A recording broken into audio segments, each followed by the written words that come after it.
pada 1 jam pertama di alam barzakh, mereka-mereka yang mati dalam keadaan su'ul khatimah, mereka akan menyebutkan perkataan qal.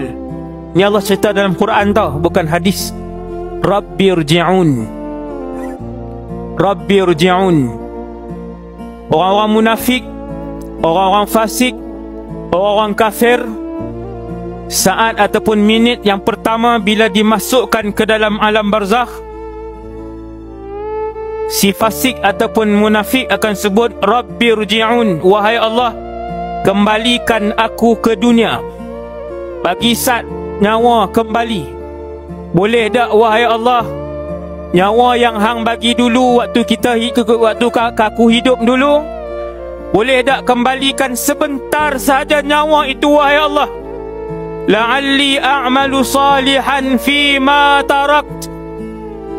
Dulu aku semayang lambat, dulu aku tak pernah semayang subuh, aku semayang maghrib isyak saja. Wahai Allah, malam ni aku dah mati, kembalikan aku ke dunia sementara. Aku nak bertaubat, aku nak semayang, aku nak bertaubat, aku nak sedekah, aku nak taubat, aku nak baca Quran. Dulu aku lalai ya Allah,